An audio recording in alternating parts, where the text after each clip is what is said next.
Hi hello ನಮಸ್ತೆ ಸ್ನೇಹಿತರೆ. ಇವತ್ತು ಹೊಸ ರೀತಿ ರೆಸಿಪಿ ತೊಗೊಂಬಂದಿದ್ದೀನಿ. ಅದು ಸಮಗಡ್ಡೆ ಅಂತ. ತುಂಬ ಹೆಲ್ತ್ ಬೆನಿಫಿಟ್ಸ್ ಇದೆ ಇದರಲ್ಲಿ. ಇದು ನನಗೆ ಅಭ್ಯಾಸ ಇಲ್ಲ, ಬಟ್ ನಮ್ಮ ಅಕ್ಕ ಮಾಡ್ತಿದ್ದಾರೆ, ಊರಿಂದ ಬಂದಿದ್ದಾರೆ, ಸೊ ಅವ್ರ ಕೈಯಲ್ಲಿ ಮಾಡಿಸ್ತಾ ಇದ್ದೀನಿ ಇವತ್ತು. ಇದು ಒಲೆಯಲ್ಲಿ ಮತ್ತು ಮಡಿಕೆಯಲ್ಲಿ ಮಾಡೋದ್ರಿಂದ ತುಂಬ ರುಚಿ ಬರುತ್ತಂತೆ. ಬನ್ನಿ ಬೇಕಾಗಿರೋ ಪದಾರ್ಥ ತೋರಿಸ್ತಾ ಇದ್ದೀನಿ ತೊಗೊಂಡಿರೋದು. ಈಗ ಸಮಗಡ್ಡೆ ಅದು ಕ್ಲೀನ್ ಮಾಡಿ ಇಟ್ಕೊಂಡಿದ್ದಾರೆ, ಈರುಳ್ಳಿ ತೊಗೊಂಡಿದ್ದಾರೆ, ಟೊಮೊಟೊ ತೊಗೊಂಡಿದ್ದಾರೆ, ಅರಿಶಿನ ಪುಡಿ ಮತ್ತು ಸಾಸಿವೆ, ಜೀರಿಗೆ ತೊಗೊಂಡಿದ್ದಾರೆ, ಧನಿಯಾ ಪುಡಿ ಮತ್ತು ಸಾಂಬಾರು ಪುಡಿ, ಅದು ಬರೀ ಸಾಂಬಾರು ಪುಡಿ, ಖಾರದ ಪುಡಿ ತೊಗೊಂಡಿದ್ದಾರೆ, ಹುಣಸೆಹಣ್ಣು 1 ಕಪ್ ತೊಗೊಂಡಿದ್ದಾರೆ, ಮತ್ತು ಮೆಂತ್ಯ ತೊಗೊಂಡಿದ್ದಾರೆ, ಜಜ್ಜಿರೋ ಬೆಳ್ಳುಳ್ಳಿ ತೊಗೊಂಡಿದ್ದಾರೆ, ಒಂದು 5 ಸ್ಪೂನ್ ಆಗೋಷ್ಟು ಎಣ್ಣೆ ಹಾಕ್ಕೊಳ್ತಿದ್ದಾರೆ. ಮಡಿಕೆಯಲ್ಲಿ ಮಾಡ್ತಿರೋದ್ರಿಂದ ತುಂಬ ಟೇಸ್ಟ್ ಚೆನ್ನಾಗಿರುತ್ತೆ ಮಡಿಕೆಯಲ್ಲಿ ಮಾಡೋದ್ರಿಂದ. ಇದು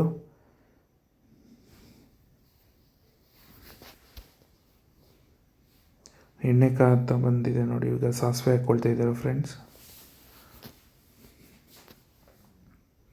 ಸಾಸಿವೆ ಎಲ್ಲ ಸಿಟ್ಟಿಳ್ತಿದೆ. ಈಗ ಎಣ್ಣೆ ಫುಲ್ ಕಾಯಕ್ಕೆ ಬಂದಿದೆ. ಈಗ ಮೆಂತ್ಯ 1 ಸ್ಪೂನ್ ಆಗೋಷ್ಟು ಮೆಂತ್ಯ ಕಾಳು ತೊಗೊಂಡಿದ್ರಲ್ಲ, ಅದನ್ನು ಎಣ್ಣೆಲಿ ಹಾಕ್ಕೊಳ್ತಿದ್ದಾರೆ. ಮೆಂತ್ಯ ಫುಲ್ ರೋಸ್ಟ್ ಆಗಬೇಕು, ಟೇಸ್ಟ್ ಚೆನ್ನಾಗಿರುತ್ತೆ, ಫ್ಲೇವರು ಟೇಸ್ಟ್ ಎರಡೂ ಚೆನ್ನಾಗಿರುತ್ತೆ. ಮತ್ತು ಈಗ ಜಜ್ಜಿರೋ ಬೆಳ್ಳುಳ್ಳಿ ಹಾಕ್ಕೊಳ್ತಿದ್ದಾರೆ. ಜಜ್ಜಿರೋ ಬೆಳ್ಳುಳ್ಳಿ ತುಂಬ ರೋಸ್ಟ್ ಆಗಬೇಕು, ಚೆನ್ನಾಗಿ ರೋಸ್ಟ್ ಆಗಬೇಕದು. ಈಗ 2 ಈರುಳ್ಳಿ ಹೆಚ್ಚಿಟ್ಟಿದ್ರಲ್ಲ ಸಣ್ಣಕ್ಕೆ, 2 ಈರುಳ್ಳಿ ಹಾಕ್ಕೊಳ್ತಾ ಇದ್ದಾರೆ. ಅದಕ್ಕೆ ಈರುಳ್ಳಿ ಸ್ವಲ್ಪ ಬೇಯಬೇಕು ಚೆನ್ನಾಗಿ. ಈರುಳ್ಳಿ ಬೆಂದ್ರೇ ಎಲ್ಲ ಪದಾರ್ಥನೂ ಟೇಸ್ಟ್ ಬರುತ್ತೆ ಫ್ರೆಂಡ್ಸ್. ಪ್ರತಿ ಸಲ ಅರ್ಜೆಂಟಿಗೆ ಮಾಡೋದ್ರಿಂದ ಈರುಳ್ಳಿ ಬೆಂದಿಲ್ಲ ಅಂದ್ರೂ ನಾವು ಮಾಡೋ ಅಡುಗೆ ರುಚಿ ಬರೋದಿಲ್ಲ. ಪ್ಲೇಟಾಗಿ 2 ನಿಮಿಷ ಮುಚ್ಚಿದ್ದಾರೆ ನೋಡಿ. ಈಗ ಬಂದಿದೆ. ಬೆಳ್ಳುಳ್ಳಿ ಸಿಪ್ಪೆ ಬಿಡಿಸಿ ಸ್ವಲ್ಪ ಹಾಕಿದ್ದಾರೆ, ಸೊ ತೋರ್ಸೋಕ್ಕಾಗಲಿಲ್ಲ ನೋಡಿ. ಈಗ ಈರುಳ್ಳಿ ಚೆನ್ನಾಗಿ ಬೇಯ್ತಾ ಇದೆ. ಈಗ ಅರಿಶಿನ ಪುಡಿ 1 ಸ್ಪೂನ್ ಆಗೋಷ್ಟು ಹಾಕ್ತಿದ್ದಾರೆ. ಅವರೆಲ್ಲ ಕೈಯಲ್ಲಿ ಅಳತೆ ಮಾಡಿ ಹಾಕ್ತಾರೆ, ಸ್ಪೂನ್ ತಗೊಂಡು ಹಾಕೋದಿಲ್ಲ. ಅರಿಶಿನ ಪುಡಿ ಹಾಕಿ ಕಲಿಸ್ತಿದ್ದಾರೆ ಚೆನ್ನಾಗಿ. ಪ್ಲೇಟಾಗಿ 2 ನಿಮಿಷ ಮುಚ್ತಾ ಇದ್ದಾರೆ ನೋಡಿ ಫ್ರೆಂಡ್ಸ್. ಮಾಡಿ ಟೇಸ್ಟ್ ಮಾಡಿ, ಚೆನ್ನಾಗಿದೆ, ಹೆಲ್ತ್ ಬೆನಿಫಿಟ್ಸ್ ಇದೆ ಈ ಸಮಗಡ್ಡೆ ತಿನ್ನೋದ್ರಿಂದ ನೋಡಿ. ಈಗ ಬೆಂದಿದೆ. ಸಮಗಡ್ಡೆ ಕ್ಲೀನಾಗಿ ತೊಳೆದಿಟ್ಟಿರೋದು ಹಾಕ್ಕೊಳ್ತಾ ಇದ್ದೀವಿ. ಇದನ್ನು ಎಣ್ಣೆಲಿ ಒಂದು 5 ನಿಮಿಷ ಬೇಯಿಸ್ಕೋಬೇಕು. ಈರುಳ್ಳಿ ಅದರ ಜೊತೆಗೇ ಬೇಯುತ್ತಲ್ವ, ಸೊ ಹಾಗಾಗಿ ಬೇಯ್ತಾ ಇರುತ್ತೆ. ಚೆನ್ನಾಗಿ ಮಿಕ್ಸ್ ಮಾಡಿದ್ದೀವಿ. ಈಗ ಪ್ಲೇಟಾಗಿ 5 ನಿಮಿಷ ಮುಚ್ಚಿದ್ದೀವಿ. ನೀರು ಹಾಕಿಲ್ಲ, ಕುದೀತಾ ಇದೆ. ಎಣ್ಣೆಯಲ್ಲೇ ಸ್ವಲ್ಪ ಒಂದು 30-40% ಬೆಂದಿದೆ, 40 ಭಾಗದಷ್ಟು ಬೆಂದು ಬಂದಿದೆ.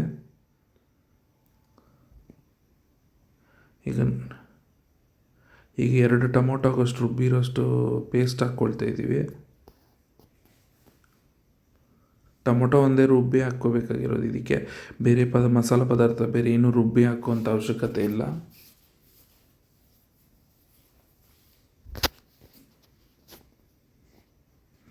ಚೆನ್ನಾಗಿ ಕಲಿಸ್ಕೊಡೋಣ. ಇದು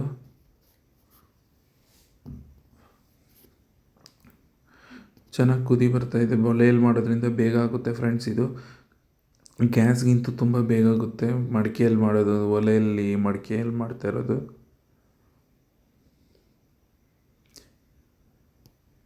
ಇನ್ನೊಂದು 5 ನಿಮಿಷ ಬೇಯಬೇಕು. ಮಸಾಲೆ ಎಲ್ಲ ಸೇರಿಸ್ಕೋಬೇಕು 5 ನಿಮಿಷದಲ್ಲಿ. ಈಗ ಕಲ್ಲುಪ್ಪು ಹಾಕ್ಕೊಳ್ತಿದ್ದಾರೆ, ರುಚಿಗೆ ಬೇಕಾಗಿರೋಷ್ಟು ಕಲ್ಲುಪ್ಪು ಹಾಕ್ಕೊಳ್ತಿದ್ದಾರೆ. ಚೆನ್ನಾಗಿ ಮಿಕ್ಸ್ ಮಾಡ್ಕೋಬೇಕು. ಒಲೆ ಜೋರಾಗಿ ಉರಿಯೋದ್ರಿಂದ ತಳ ಅಂಟುಬಿಡುತ್ತಂತ ಮಿಕ್ಸ್ ಮಾಡ್ತಾಯಿದ್ದೀವಿ.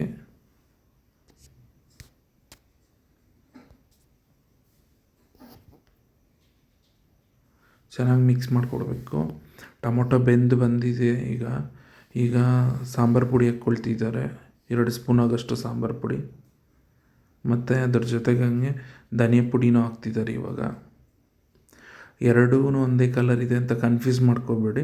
ಅದು ಹುಳಿ ಸಾರಿಗೆ ಸಾಂಬಾರು ಪುಡಿ ಅದು, ಮೆಣಸಿನ್ಕಾಯಿ ಹಾಕಿಲ್ಲ ಅದಕ್ಕೆ. ಈಗ ಖಾರದ ಪುಡಿ 1 ಸ್ಪೂನ್ ಆಗೋಷ್ಟು ಹಾಕ್ಕೊಂಡಿದ್ದಾರೆ. ಖಾರ ಸಾಕಾಗಿಲ್ಲ ಅಂದರೆ ಮತ್ತೆ ಹಾಕ್ಕೋಬೋದು ರುಚಿ ನೋಡಿಬಿಟ್ಟು.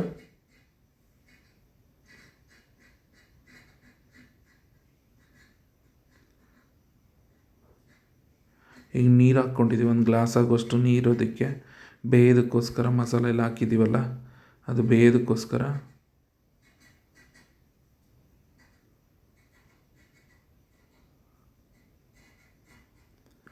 ಚೆನ್ನಾಗಿ ಬೇಯಬೇಕು, ಮಸಾಲ ಚೆನ್ನಾಗಿ ಕುದಿಬೇಕು.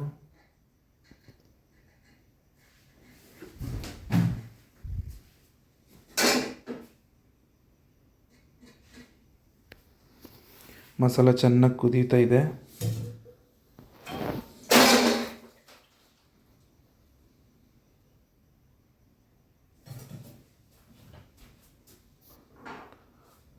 ನೋಡಿ ಕುದಿ ಬಂದಿದೆ. ಈಗ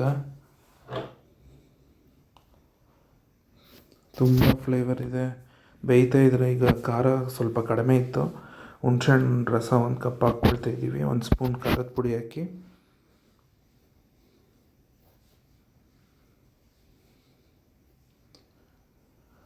ಚೆನ್ನಾಗಿ ಕಲಿಸ್ಕೊಡ್ಬೇಕು ಫ್ರೆಂಡ್ಸ್ ಇದನ್ನು.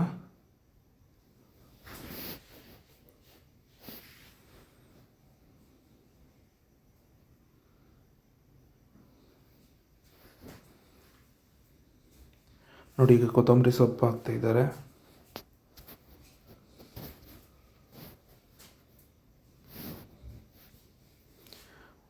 ತುಂಬ ಟೇಸ್ಟ್, ತುಂಬ ಸ್ಮೆಲ್ ಬರುತ್ತೆ. ಸೇಮ್ ಮೀನು ಹುಳಿ ಮಾಡ್ತೀವಲ್ಲ ಅದೇ ಥರನೇ ಇದೆ. ತುಂಬ ಟೇಸ್ಟಾಗಿರುತ್ತೆ ಫ್ರೆಂಡ್ಸ್. ಮಾಡಿ ಟ್ರೈ ಮಾಡಿ.